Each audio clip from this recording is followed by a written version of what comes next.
Jangan lupa untuk sahabat Asyabab sekalian. Assalamualaikum Ustaz. Waalaikumsalam warahmatullahi wabarakatuh. Assalamualaikum warahmatullahi wabarakatuh. Sahabat Asyabab sekalian, alhamdulillah hari ini kita bertemu lagi dalam suatu program yang insya Allah bermanfaat untuk sahabat Asyabab sekalian, juga untuk teman-teman yang menyaksikan ini semua.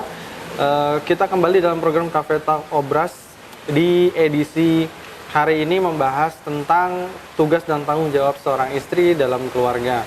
Nah, setelah masuk beberapa pertanyaan dari sahabat-sahabat Asyabab sekalian, maka hari ini insya Allah kita akan langsung bahas pertanyaan-pertanyaan yang masuk sekaligus dengan jawabannya.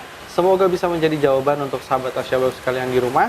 Dan telah hadir di sini narasumber kita kali ini bersama Ustadz Zamakh LC. Beliau telah hadir bersama kami di sini. Langsung saja anak akan sapa Ustadz Zamakh. Assalamualaikum warahmatullahi wabarakatuh. Waalaikumsalam warahmatullahi. Tapi Ustadz, bagaimana kabarnya Ustadz? Alhamdulillah bikhair, alhamdulillah. Baik, Antum sehat? Alhamdulillah, bikhair Ustadz. Baik, hari ini kita bertemu lagi Ustadz dalam program Cafe Talk Asyabab. Ini serial balasannya dari yang pekan kemarin kita bahas, Ustadz. Kalau kemarin kita bahas peran dan tanggung jawab suami dalam rumah tangga, kali ini tugas dan tanggung jawab istri dalam rumah tangga. Nah, telah masuk beberapa pertanyaan, Ustadz, sudah dirangkum oleh tim Asyabab. Dan hari ini ana izin langsung menyampaikan pertanyaannya, atau Ustadz mungkin mau memberikan sedikit mukadimah terlebih dahulu. Tafadhol Ustadz. Ya. Bismillah wassalatu wassalamu ala Rasulillah wa ala alihi wa ashabihi wa mawala. Teman-teman pemirsa Asyabab dimanapun berada, yang semoga Allah Subhanahu wa taala merahmati kita. Tentunya setiap pasangan suami istri menginginkan kehidupan yang langgeng, kemudian tentram dalam rumah tangga. Namun di tengah perjalanannya pernikahan sering tentunya terjadi beberapa percikan-percikan, kemudian pertengkaran-pertengkaran, dan ini tentunya hal yang wajar. Namun terkadang masalah itu adalah masalah yang besar. Ini semua disebabkan karena pihak suami ataupun pihak istri kurang memahami kewajiban ataupun hak mereka sebagai seorang pasangan. Maka memahami kewajiban dan hak seorang suami ataupun seorang istri sangat penting, sehingga suami bisa menunaikan hak pasangannya, kemudian istri pun bisa menunaikan kewajiban dan memberikan hak pasangannya. Mengingat hak seorang suami di dalam Islam itu sangat besar dan sangat agung. Di mana kata Nabi sallallahu alaihi wasallam, "Lau kuntu amiran ahadan ay yasjuda li ahadin la amartu an-nisaa ay yasjudna li azwajihinna lima ja'alallahu lahum 'alaihinna minal haqq."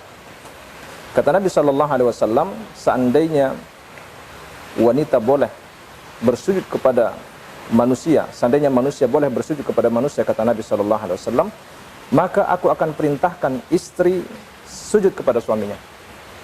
Disebabkan besarnya dan agungnya hak seorang suami di hadapan Allah Subhanahu wa taala.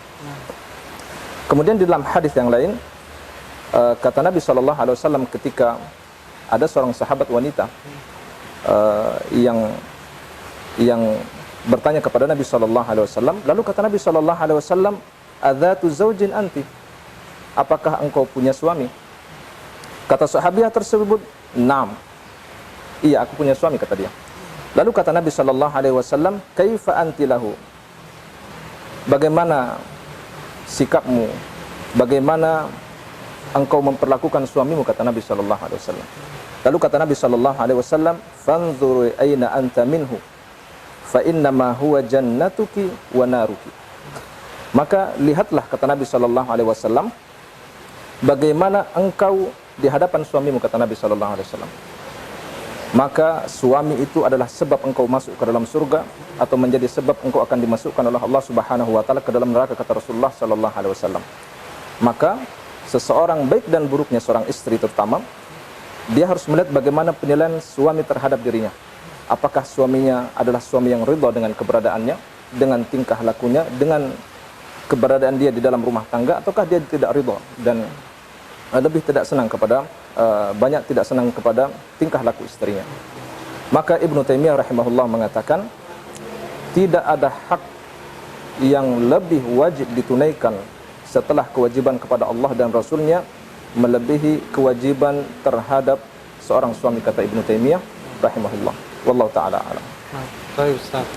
Syukran Ustaz atas muqaddimahnya, dan untuk itu izinkan Ana untuk langsung masuk dalam pertanyaan yang sudah diberikan oleh teman-teman sahabat Asyabab sekalian. Yang pertama dari Abu Haidan. Ustadz, apa hukumnya istri berhaji tanpa mahram? Jika tidak boleh, apakah suami harus melarangnya? Jika sudah dilarang, tapi istri melawan dan tetap berangkat, maka apa yang harus dilakukan suami? Apakah suami ikut berdosa atas perilaku istri tersebut? Ya. Masalah wanita menunaikan ibadah haji, ini terjadi khilaf antara para ulama. Ada pendapat yang mengatakan bahwa kalau haji yang wajib, artinya haji yang itu yang pertama kali dia tunaikan, maka boleh dia berangkat tanpa mahram selama dia pergi bersama rombongan wanita yang dipercaya. Namun tentunya ini juga bertentangan dengan pendapat yang lain, di mana Nabi SAW mengatakan la tusafirul mar'ah illa ma'adhi mahram. Janganlah seorang wanita melakukan perjalanan, kata Nabi SAW. Jangan melakukan safar, kata Nabi SAW, kecuali bersama mahram. Lalu kata Nabi, wala yadkhul 'alaiha rajulun illa wa ma'aha mahram. Jangan seorang wanita berduaan atau berkumpul bersama laki-laki lain kecuali wanita ini bersama mahram, kata Nabi SAW. Lalu kata Nabi, salah seorang mengatakan, ya Rasulullah, seorang sahabat Nabi bertanya, ya Rasulullah, inni uridu an akhruja fi jaisin kadza wa kadza. Ya Rasulullah, saya seorang suami, saya ingin pergi bergabung dengan pasukan ini dan itu, ikut berjihad, kata beliau. Wa imraati turidul hajj, sedangkan istriku ingin menunaikan ibadah haji. Kata Nabi SAW, ukhruj ma'aha. Kata Nabi, jangan kau ikut bergabung dengan pasukan perang, keluarlah berangkat haji bersama istrimu, kata Rasulullah SAW. Ini menunjukkan bahwa seorang wanita tidak boleh dia menunaikan ibadah haji tanpa bersama seorang mahram. Kalau dia maksa, maka tentunya ibadahnya sah. Seorang wanita ketika dia keluar tanpa mahram, ibadahnya sah. Kalau memang rukun-rukunnya, syarat-syaratnya semuanya terpenuhi dengan baik, maka ibadahnya, ibadah haji yang dia tunaikan itu insya Allah sah di hadapan Allah. Namun yang menjadi catatan adalah seorang muslim tidak hanya memperhatikan ibadah itu sah atau tidak sah. Karena yang terpenting adalah dari ibadah haji, salah satunya adalah ibadah yang mabrur. Dan salah satu sebab yang menyebabkan ibadah haji kita tidak mabrur di hadapan Allah Subhanahu wa taala adalah ketika haji itu dilakukan dan kita melakukan perbuatan rafath, perbuatan yang melanggar aturan-aturan Allah Subhanahu wa taala, sebagaimana kata Nabi sallallahu alaihi wasallam, man hajja falam yarfuth wa lam yafsuq raja'a ka hayatihi yawma waladathu ummuhu. Barang siapa yang menunaikan ibadah haji, kata Nabi sallallahu alaihi wasallam, dan dia tidak melakukan perbuatan rafath, perbuatan yang melanggar aturan-aturan Allah Subhanahu wa taala, maka dia akan keluar pulang dari menunaikan ibadah haji, kata Nabi sallallahu alaihi wasallam, bersih dari dosa-dosa seperti dia pertama kali dilahirkan oleh ibunya. Dan suami di sini, si istri di sini, dia pergi berangkat menunaikan ibadah haji, ibadahnya sah, tetapi dia melanggar karena keluar tanpa mahram, kemudian melanggar larangan daripada suaminya untuk berangkat tanpa seorang mahram, maka bisa jadi dia tidak mendapatkan pahala di sisi Allah Subhanahu wa taala walaupun ibadah itu sah. Wallahu a'lam bishawab. Baik Ustaz, syukur atas jawabannya Ustaz. Kita masuk ke pertanyaan yang kedua dari Ukhti Oki. Ustaz, apakah boleh istri menolak ajakan suami untuk berhubungan badan ketika tidak ada air? Iya. Bismillah, wassalatu wassalamu ala rasulullah.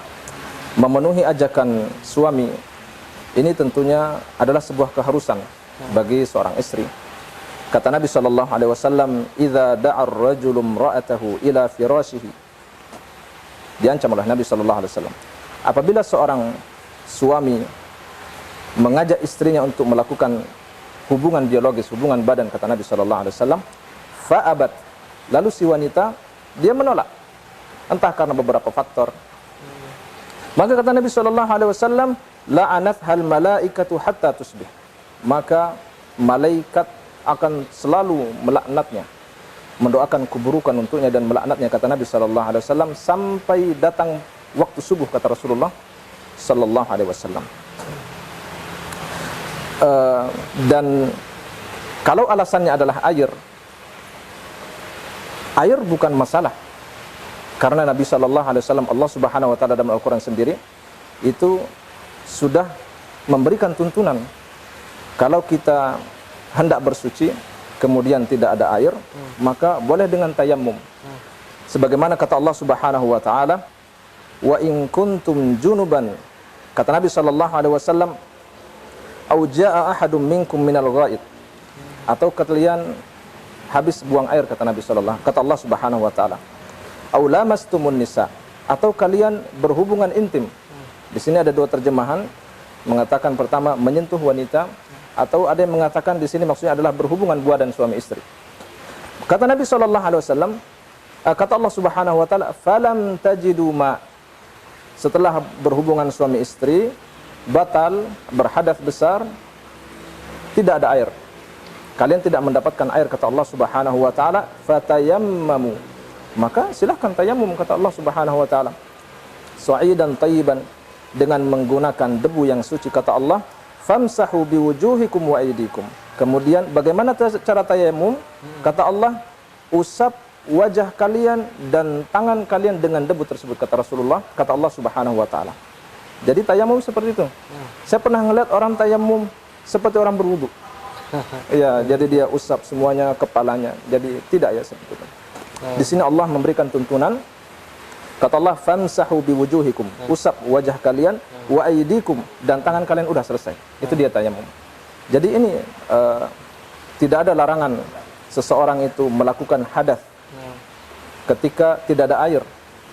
Sebagaimana kita tidak pernah dilarang untuk buang angin kalau nggak ada air, begitu kan? Hadas kecil sama dengan hadas besar. Tidak ada larangan kita untuk berhubungan badan sehingga kita berhadas besar dengan alasan tidak ada air. Di sini pun Allah mengatakan tayamum. Kalau kita habis berhubungan badan, habis buang air, berhadas kita, maka tidak ada air, lakukan tayamum, kata Allah Subhanahu Wa Taala.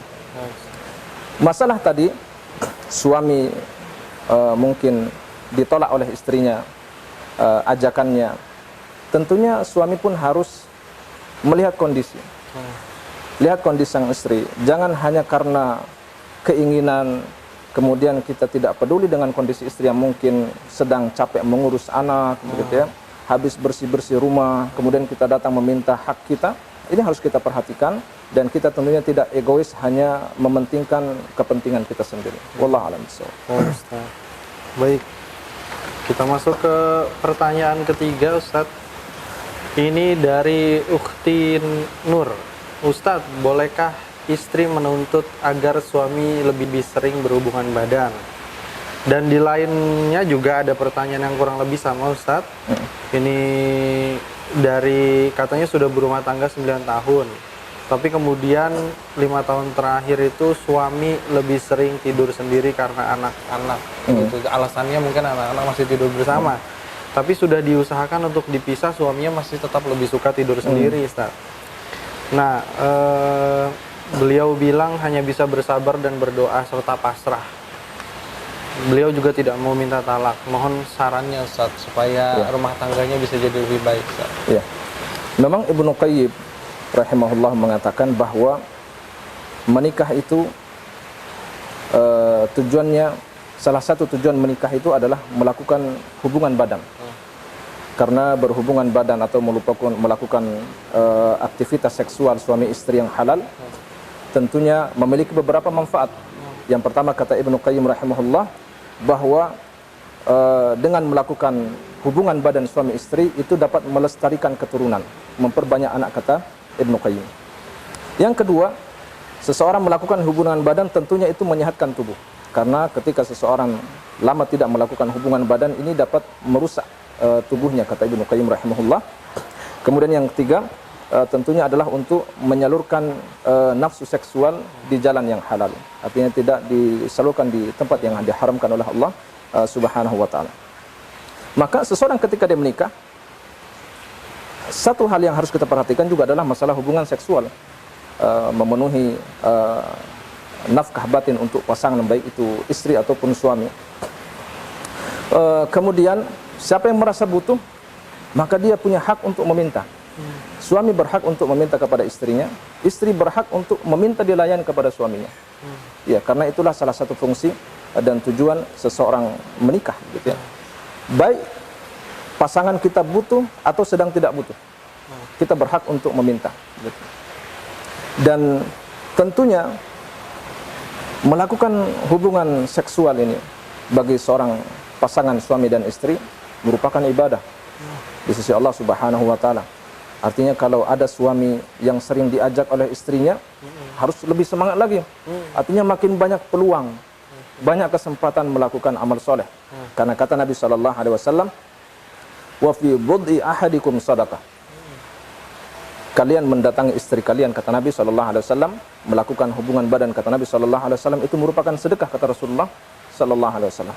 Maka sahabat bertanya, "Ya Rasulullah, bagaimana seseorang datang kepada istrinya dengan syahwatnya, hawa nafsunya, tapi dia dapat pahala?" Lalu kata Nabi sallallahu alaihi wasallam dibalik. "Ara'aitum," kata Nabi sallallahu alaihi wasallam, "law wada'aha fi haram, kana 'alaihi fiha wizrun. Fakadzalika idza wada'aha fil halal, kana 'alaihi ajrun." Tidakkah kalian memperhatikan, kata Nabi sallallahu alaihi wasallam, ketika seseorang menyalurkan syahwatnya di tempat yang haram, bukankah dia mendapatkan dosa zina? Maka seperti itulah ketika dia menyalurkan di tempat yang halal, pasangan yang halal, kata Nabi sallallahu alaihi wasallam, dia juga mendapatkan pahala di sisi Allah Subhanahu wa taala. Wallahu a'lam. Baik, izin setelah sebentar Ustaz. Iya. Sahabat Asyabab sekalian, jangan lupa saat ini Asyabab memiliki beberapa program acara yang insya Allah rutin untuk dijalankan. Yang Cafe Talk Obras insya Allah di pekan kedua dan pekan ketiga hari Ahad jam 7:30 malam. Jangan lupa di pekan ketiga di Ahad malam juga kami ada program Jalan Hijrahku. Jangan lupa untuk selalu dipantau dari Instagram maupun Facebook dan juga YouTube-nya Asyabab Official. Jangan lupa Asyabab Official. Jadi, dan jangan lupa juga kami ada program donasi laptop. Sahabat Asyabab sekalian bisa cek di Instagramnya Asyabab Official. Dan nanti untuk sahabat Asyabab yang mau bahu-membahu dalam membantu program dakwah Asyabab, insya Allah menjadi sodaqah jariyah, jangan lupa nanti bisa dikirim ke rekening di bawah ini. Sekaligus konfirmasinya juga bisa di sini ya, sahabat Asyabab sekalian, jangan lupa. Sekian, itu dulu dari kami. Akan kembali langsung ke acara Cafe Talk Obras, melanjutkan pertanyaan selanjutnya. Tapi Ustadz, berikutnya dari Ukhti Ana. Ustadz, apa hukumnya bila istri selingkuh dan bagaimana cara untuk merujuk dan minta maaf pada suami? Ya. Bismillah, wassalatu wassalamu ala rasulullah. Jadi selingkuh ini perbuatan zina, ya. Dan zina tentunya tidak akan dilakukan kecuali oleh orang yang rendah dan orang yang hina. Ketika seseorang memiliki kemuliaan, tidak akan pernah terbayang dan tidak masuk ke akalnya untuk melakukan perbuatan zina. Apalagi kalau sudah punya pasangan, sudah memiliki pasangan yang bisa dia tempat untuk menyalurkan hasratnya di jalan yang dihalalkan oleh Allah Subhanahu wa taala. Cukup dia bertobat kepada Allah. Tidak perlu dia meminta maaf kepada suaminya, karena zina ini bukan kesalahan dia kepada suami, akan tetapi dosa dia kepada Allah Subhanahu wa taala. Kalau seseorang mengaku kepada suaminya, tentunya ini akan menjadi awal kehancuran.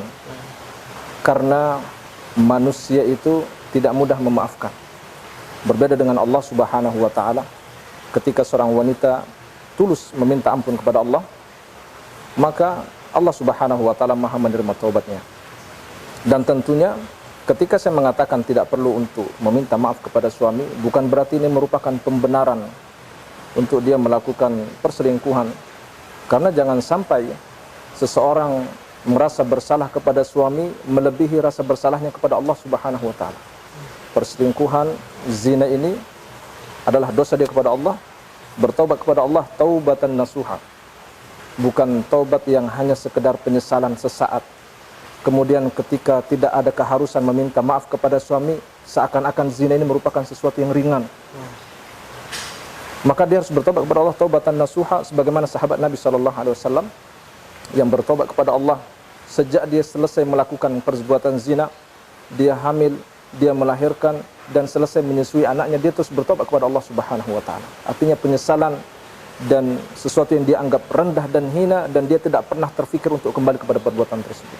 Wallahu a'lam bishawab. Baik, Ustaz. Jadi kalau memang betul-betul bertaubat, insya Allah Allah tutupi dosanya. Allah tutupi dosanya. Dan dosa itu tidak harus diceritakan kepada orang lain. Kata Nabi SAW, dosa yang tidak akan diampuni oleh Allah adalah dosa yang sudah ditutup kemudian diceritakan kepada orang lain. Dia bertobat kepada Allah dan tentunya tidak mengulangi perbuatan sebelumnya. Baik, selanjutnya dari Ukti Aris. Ustadz, saudara laki-laki saya baru saja melangsungkan pernikahan. Sebelum pernikahan tidak ada kesepakatan tentang pembagian tugas rumah tangga.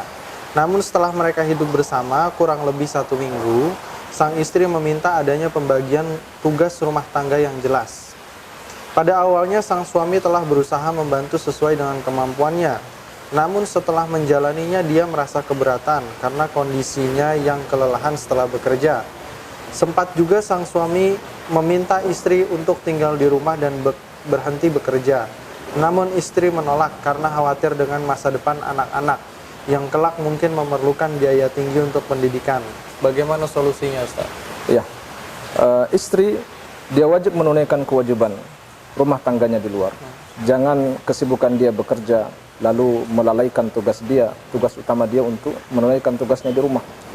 Dan ketika tugas rumah ini membutuhkan seorang pembantu, suami wajib untuk menyediakan pembantu untuk suaminya, untuk istrinya. Dan tentunya istri pun tidak perhitungan, menghitung-hitung mana tugas saya, mana tugas suami, begitu kan. Di zaman Nabi SAW, seorang sahabat Zubair bin Awam memiliki seorang istri yang salehah, Asma binti Abu Bakar. Diceritakan bahwa Asma ini dia yang mengurus tunggangan Zubair bin Awam, dia yang memberi makan, dia menjahit dan menambal ember, dia mengadon tepung, kemudian dia mengangkut biji-bijian dari sawah dan tanah milik Zubair bin Awam.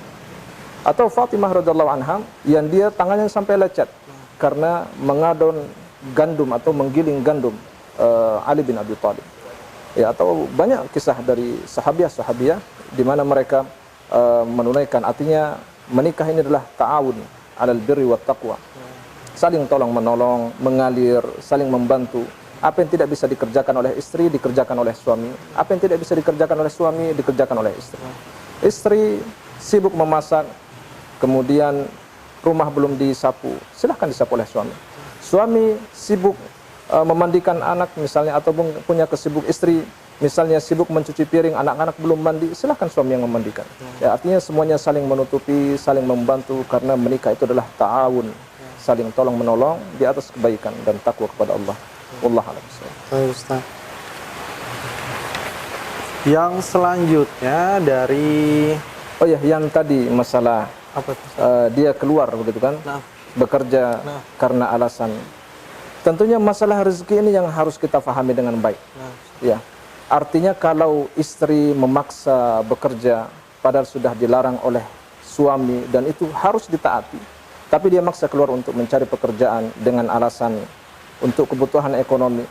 Masalah rezeki ini bekerja dengan artinya dimanapun kita berada, rezeki kita tidak akan pernah berubah. Ya, kita kerja di Indonesia dengan kita bekerja di luar negeri, rizki kita, jatahnya, takarannya tidak akan pernah berubah. Apalagi ini adalah perintah dari suami untuk tetap di rumah, karena memang mencari nafkah merupakan kewajiban daripada suami. Haruslah wanita yang solehah, dia mentaati dan menuruti kemauan daripada suaminya. Wallahu a'lam. Syukran atas jawabannya, Ustaz. Selanjutnya dari Akhi Abu Abdul Aziz. Ustadz, istri ana rajin menunaikan kewajibannya terhadap Allah seperti sholat, puasa, dan sebagainya. Dia juga menghormati hak-hak suami. Namun dia merokok tanpa sepengetahuan ana. Saat mengetahuinya, ana sudah menasihatinya agar tidak melakukannya lagi. Tapi ternyata dia masih merokok. Bolehkah ana bersabar terhadap perbuatannya? Namun ana khawatir terkena dosa ridho terhadap apa yang dilakukan oleh istri, atau haruskah ana menceraikannya untuk menjauhi dosa tersebut? Merokok seperti ini ataupun pelanggaran-pelanggaran lainnya tentunya merupakan sesuatu yang dapat merusak tubuh seseorang. Apalagi suami sudah melarang, dan ketika istri menolak dan tidak mau menurut, makanya yang dikatakan dengan nusuz, artinya pembangkangan, penentangan terhadap keinginan daripada suami. Selama keinginan itu adalah keinginan yang ma'ruf, tidak melanggar aturan-aturan Allah Subhanahu wa taala. Dan kalimat cerai tadi, ketika istri melakukan kesalahan, tentunya bukan pilihan utama, pilihan yang pertama. Allah Subhanahu wa taala mengatakan, "Wallati takhafuna nushuzahunna fa'idhuhunna wahjuruhunna fil madaji'i wadribuhun." Kata Allah Subhanahu wa taala, wanita atau istri yang kalian khawatir dengan mereka melakukan nusyuz, penentangan, pembangkangan terhadap suami, kata Allah Subhanahu wa taala, langkah pertama untuk mendidik mereka, kata Allah Subhanahu wa taala, adalah fa'idhuhun, berikan nasihat. Karena kata Allah, kata Nabi sallallahu alaihi wasallam, istausu bin nisa'i khaira, perbanyak memberikan nasihat, mengingatkan para wanita, kata Nabi sallallahu alaihi wasallam. Kalau nasihat tidak mempan, lakukan langkah yang kedua. Kata Allah Subhanahu wa taala, wahjuruhun, dihajar, kata Allah Subhanahu wa taala. Bukan hajar ya. Ya, tapi hajar artinya seseorang memberikan jarak. Bisa dengan tidak mau berhubungan intim, atau dengan tidak mau berbicara, atau dengan berkata yang bisa menyakiti, menyinggung dia sehingga dia merasa tidak nyaman dan dia ingin berpikir untuk merubah sikapnya, atau dengan melakukan pisah ranjang. Kita di ruang depan, istri di ruangan yang lain seperti itu. Kalau ternyata nasihat kemudian hajar tidak bisa merubah perilaku istri kita, maka lakukan langkah yang ketiga, kata Allah, wadribuhun, yaitu pukulan. Tapi tentunya pukulan, kata para ulama, pukulan yang tidak membekas. Iya, beda kalau pukulan Muhammad Ali atau Khabib gitu ya. Ini bisa retak ya dari ujung rambut sampai ujung kaki ya. Jadi pukulan yang tidak membekas. Kemudian pukulan tidak lebih dari 10 kali. Lalu pukulan tersebut tidak di wajah. Kemudian kita yakin dengan pukulan tersebut memberikan manfaat untuk pasangan kita. Artinya ketika pukulan ini tidak mungkin memberikan manfaat, tidak ada maslahat, jangan gunakan pukulan untuk memukul istri kita. Lalu yang terakhir, kalau istri kita sudah taat, nurut kepada suami, maka fala tabtagu alaihinna sabila, kata Allah. Jangan kalian mencari celah, mencari-cari jalan untuk mencari-cari kesalahan istri, kata Allah Subhanahu wa taala. Wallahu a'lam. Dari Akhi Ansori, Ustadz, beberapa waktu yang lalu orang tua ana meminta anak dan istri kembali ke rumah untuk tinggal bersama. Namun istri menolak. Apa yang harus ana lakukan? Apakah ana harus mematuhi orang tua dan menceraikan istri yang tidak mau serumah dengan orang tua? Bagaimana, Ustaz? Iya, menyiapkan tempat tinggal untuk istri merupakan kewajiban suami. Dan suami tidak boleh membuat istri kita tinggal serumah dengan orang yang membuat istri tidak nyaman, atau seseorang yang istri kita tidak senang dengan mereka. Ya. Kalau ternyata itu merupakan permintaan orang tua, dan ini merupakan bakti suami kepada orang tua, merupakan kewajiban juga, dan istri menolak, maka suami tidak boleh memaksa. kata Syekh Shalih Fauzan, ketika seorang istri menolak untuk tinggal serumah dengan orang tuanya, dengan mertua, maka nggak boleh kita paksakan. Tidak boleh kita paksakan, tetapi tidak melalaikan kewajiban kita untuk tetap berbakti kepada orang tua dengan memahamkan mereka tentang kondisi kita. Gitu.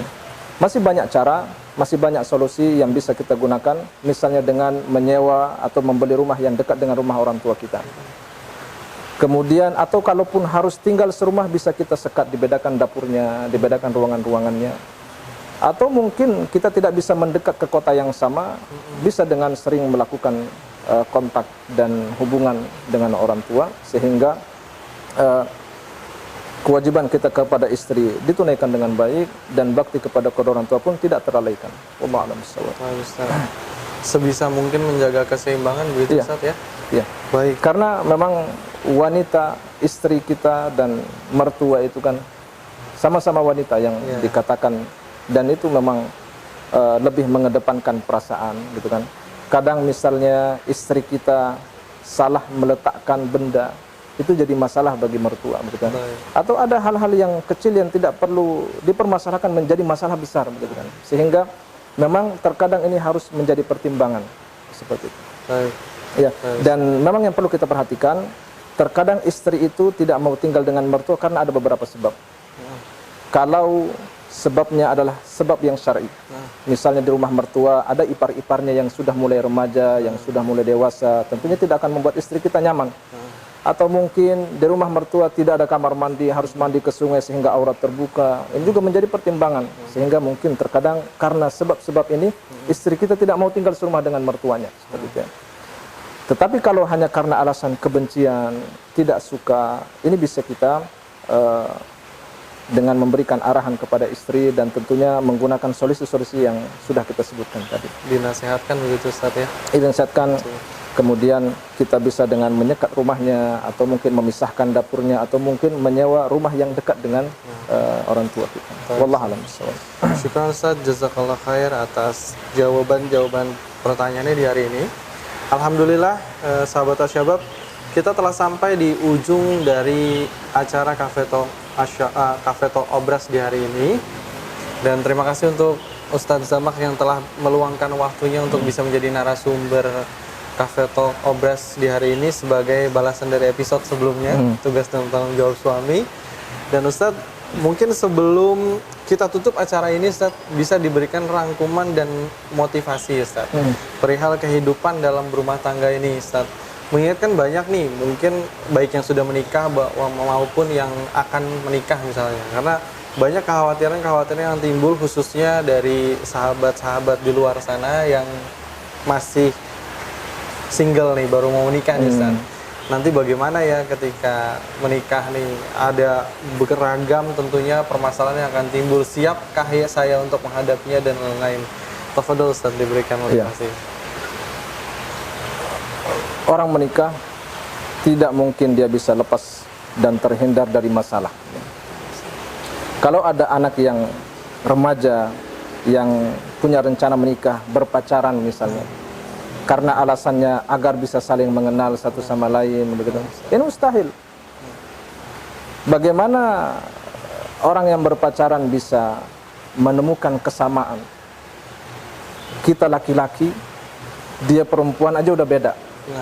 Ini sudah tanda pertama bahwa ketika seseorang menikah, dia harus siap dengan perbedaan. Ditambah lagi kita berasal dari keluarga yang berbeda. Kita juga karakter-karakter berbeda, latar belakang berbeda, kebiasaan yang berbeda, kegemaran yang berbeda, begitu kan. Sehingga ini harus menjadi persiapan, dan bekal yang paling penting bagi pasangan suami istri adalah ilmu. Ya, adalah ilmu bagaimana dia harus tahu menunaikan apa kewajiban dan apa hak dia sebagai seorang suami ataupun sebagai seorang istri. Teruntuk para istri, jalan menuju surga bagi para wanita itu sangat mudah sekali. Cukup dengan melakukan 5 hal.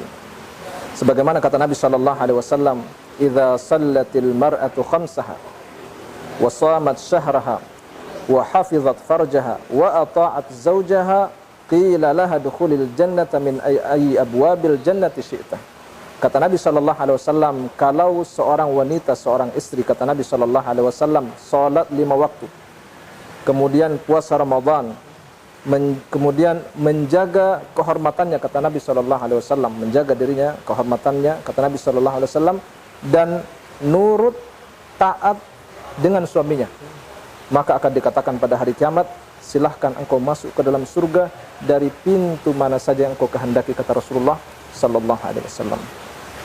Ya, mungkin itu saja yang sedikit nasihat buat para syabab ataupun mungkin orang yang sudah menikah. Semoga menjadi ilmu yang bermanfaat. Wallahu taala a'lam bissawab. Baik, syukur Ustaz, jazakallah khair untuk motivasinya.